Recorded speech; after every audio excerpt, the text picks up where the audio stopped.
What's going on, everybody? Dogman Dan here. We are in Warframe and we're going to talk about Bow Prime in this build.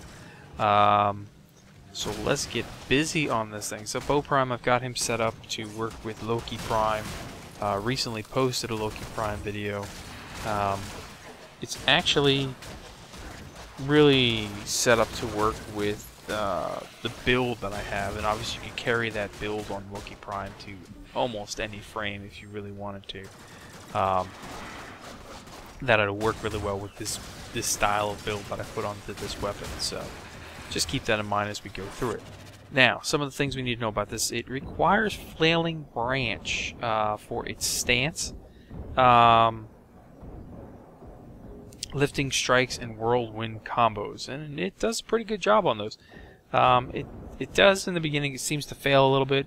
You need to know that it does need some speed put to it, so we'll talk about that in a bit. But here's the combinations that are on here: Battered Thread, Rising Fall, Autumn Leaf, Crushing Breach, Planting Willow, Guiding Plank, Wide Dispatch. They do take a little bit to get used to figure out that pause and hold part, but they are pretty good when they get pulled off. Okay, so let's get into the basic stuff here then. The basics on this weapon: impact 67.5, we know it's impact heavy. Puncture 7.5, spin is 161, leap of 150, wall attack is 125, attack speed's not too bad at 1.1. It's just the stance mod that seems really bad in the beginning, really slow for some reason. The attacks seem really slow. Criticals 2 times 12.5%. Status is 25%. Sorry about that. So you could do something with status in here. You could build up status if you really want to. You get some good status out of it. And stamina is 7.5. The way that I'm going with this is going to be a 282.1 impact, 16.5 puncture, 247.5 corrosive. I'm going with corrosive as my element on this, which is going to offer armor reduction. I'm going to have a spin attack of 1171.7, leap attack of 1092.3, wall attack of 910. Attack speed is going to be up to 1.4. Critical is going to stay the same. I didn't even bother with critical. Actually didn't work with status on this particular one. Stamina is up to 9.75, and it's got a conclave right now of 171. There are some stuff you can do. It is not the heaviest damaging weapon, but the way I've built it, it's actually a very good build, and you'll see as we get into this. Put a couple different things in here, different than what I normally would. So, I've just got a Void going in the background in case I didn't mention that. I'm probably going to edit that up a little because the Void ran like 15 plus minutes when I did this by myself. So I'll cut some of the boring stuff out of there for this one just to keep it down in time to match up with the video. But, so where do we start with this thing? We know it has a D slot and a V slot polarity on it, so we're going to start working with the V slot. Of course, we're going to put pressure point in there, give me 120% additional melee damage. After that, we're still going to keep that D slot open because I hadn't decided what to do with it right away, so I've got the pressure point. Then right next to it, I'm actually going to have heavy trauma, adding another 90% impact damage to this weapon.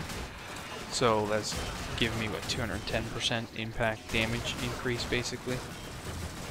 And a little bit of the 120% onto the puncture, which really doesn't do too much to it, but it's there. Then we're going to add Fury as our next mod. We're going to add the attack speed in there because, like I said, the Flailing Branch felt really slow to me, so I knew it needed a speed up mod. So we're going to use Fury for this rather than using Berserker. I think I'd like to keep the speed up at all times. Okay, so this is where it gets a little bit more complicated. I decided that I actually wanted to use Life Strike in the D slot. So I went ahead and I maxed out my Life Strike, which is going to give me a plus 20% lifesteal and a negative 140% channeling efficiency. So that's really going to hurt, you know, what is normally 5 points in your channeling. If you're using channeling, it takes away 5 points. You're going to take away 140%. So what is that? 10, we'll say 15 points. Okay, it's basically taking away 150 plus 15 points or 12 points, give or take 140%, so 12 points. Okay, I'm not exact science here. So it's taking away 12 points. And that could affect you. Now, with it being paired with, say, Loki Prime with his high amount of power, it doesn't really affect you that much. But it's still something to consider if you really get into the heavy boss situation where you are hitting it all the time and you're holding down that the channeling. You're going to burn through your power fairly quickly. But nonetheless, I put Life Strike on. This is actually, for me, the first weapon I'm using Life Strike on, and I really enjoy it this way. But there's a lot of things that we need to do to make this work. So, first things first, we are going to talk about efficiency. Let's get our channeling efficiency back up. So we're going to add a reflex coil in here. It's going to give us a plus 60% channeling efficiency. So that's going to take away part of that 140%, leave us 80% negative. And then what we're going to do is we're going to add in focus energy.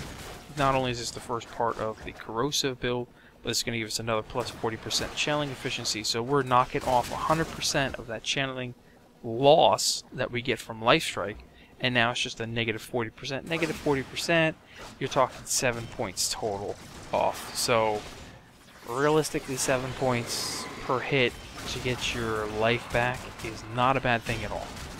So that's why this is going to work out really well this way.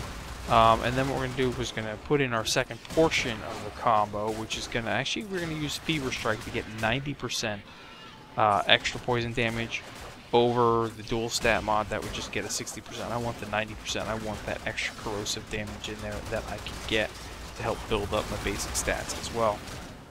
So the focus energy with the Fever Strike giving my corrosive in there, it's the max I can do for corrosive, unless I added something else in. But since we know we're going to use Life Strike and we know we're going to be channeling, we're going to go ahead and throw in a Killing Blow as well for this particular build. The Killing Blow is going to give you 120% additional channeling damage. So now we know that we're going to have additional base channeling damage. We're going to be able to get our life back if we lose life, or if we need life for any reason. We can go ahead and use the channeling, get our Life Strike back. We know we're basically going to kill them because we're using Killing Blow. We know we have Corrosive on here, so we've got some sort of a decent elemental, which is reducing their armor, going straight towards their health when we start hitting them. And we know that we're really not using much loss in efficiency for channeling. So a negative 40%, you're using 7 points instead of 12. That's pretty good in my opinion, and it works really well, like I said, with, of course, we know Lucky Prime having that big max amount of power. There are a number of other frames out there that have 450% power, and they're pretty good with this setup as well. And again, this is going to work pretty well with the way I set up my Loki Primes. It's kind of a combination, if you will. But that's it. I mean, it's pretty basic. It's pretty simple. There's not a whole heck of a lot to it. But it does combine with other things to make it much better. You can take this on any mission that you really want to. I have run it on every mission so far.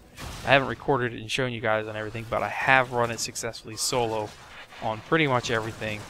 I've run it a little bit in the T4s. I haven't done like a T4 defense or something like that by myself. Of course, I really wouldn't want to do one by myself, to be honest. Especially with Vor in the T4s.